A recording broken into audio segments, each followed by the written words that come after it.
Chapter 59, The Aged Parents. The obligation resting upon children to honor their parents is of lifelong duration.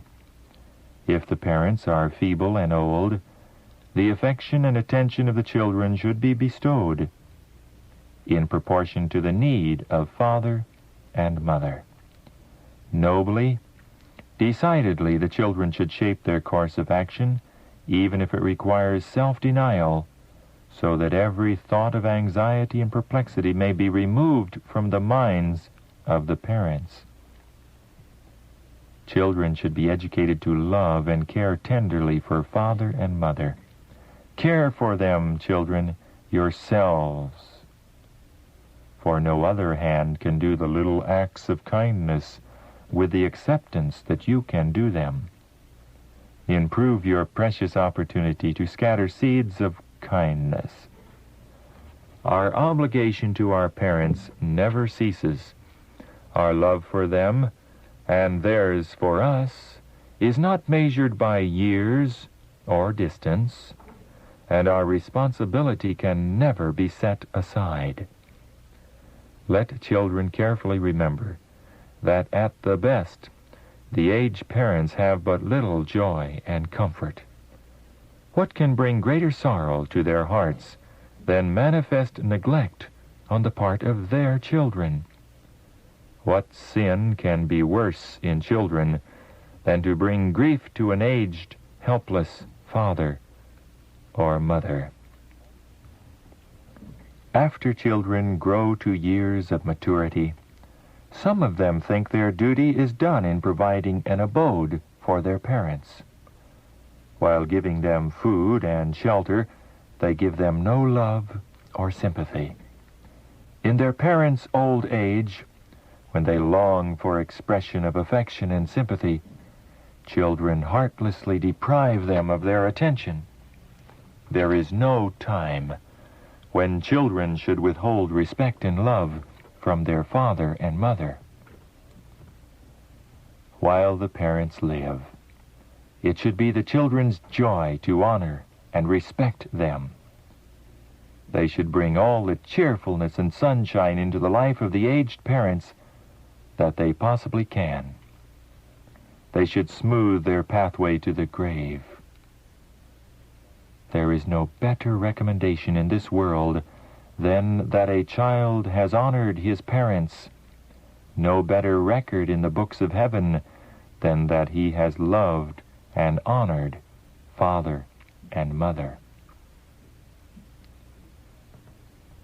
It is possible that children can become so dead to the claims of father and mother that they will not willingly remove all causes of sorrow in their power, watching over them with unwearying care and devotion. Can it be possible that they will not regard it a pleasure to make the last days of their parents their best days? How can a son or daughter be willing to leave father or mother on the hands of strangers for them to care for? Even were the mother an unbeliever and disagreeable, it would not release the child from the obligation that God has placed upon him to care for his parent. When parents permit a child to show them disrespect in childhood, allowing them to speak pettishly and even harshly, there will be a dreadful harvest to be reaped in after years. When parents fail to require prompt and perfect obedience in their children, they fail to lay the right foundation of character in their little ones. They prepare their children to dishonor them when they are old, and bring sorrow to their hearts when they are nearing the grave, unless the grace of Christ changes the hearts and transforms the character of their children. Show no retaliation against unjust parents. Said one of her mother, "I always hated my mother, and my mother hated me."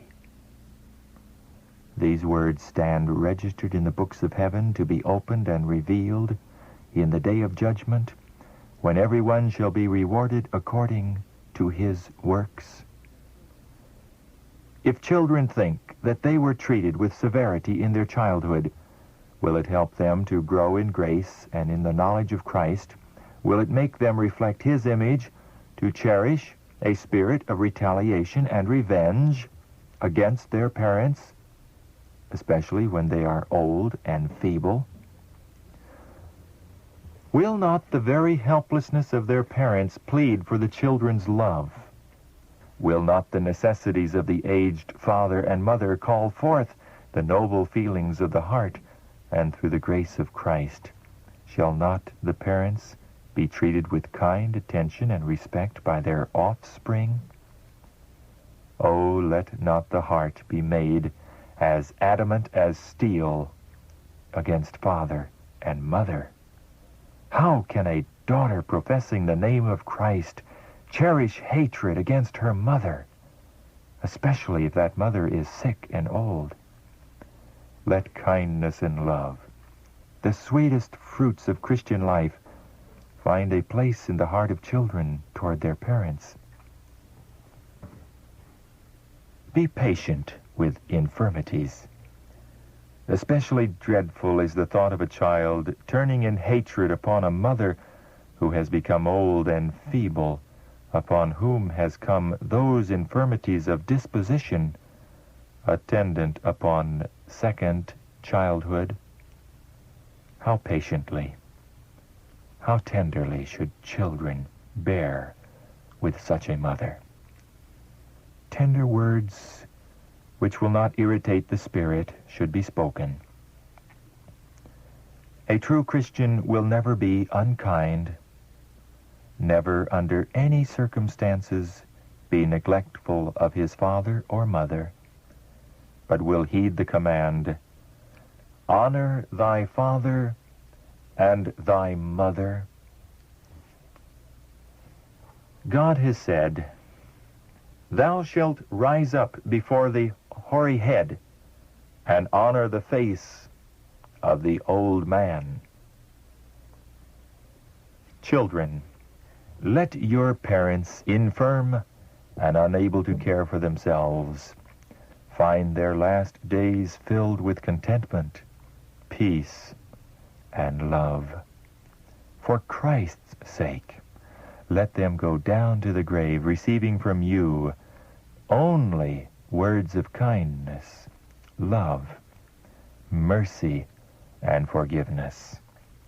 You desire the Lord to love and pity and forgive you, and to make all your bed in your sickness, and will you not treat others as you would wish to be treated yourself? God's plan of caring for the aged. The matter of caring for our aged brethren and sisters who have no homes is constantly being urged. What can be done for them? The light which the Lord has given me has been repeated. It is not best to establish institutions for the care of the aged, that they may be in a company together, nor should they be sent away from home to receive care. Let the members of every family minister to their own relatives. When this is not possible, the work belongs to the church, and it should be accepted both as a duty and as a privilege.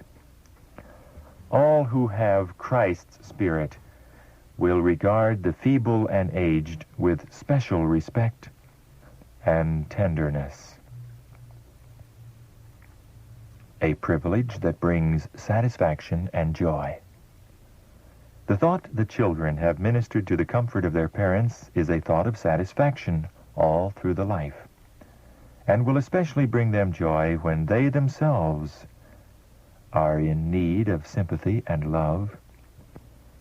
Those whose hearts are filled with love will regard the privilege of smoothing the passage to the grave for their parents an inestimable privilege, They will rejoice that they have had a part in bringing comfort and peace to the last days of their loved parents. To do otherwise than this, to deny to the helpless aged ones the kindly ministrations of sons and daughters, would fill the soul with remorse, the days with regret, if our hearts were not hardened and cold as a stone.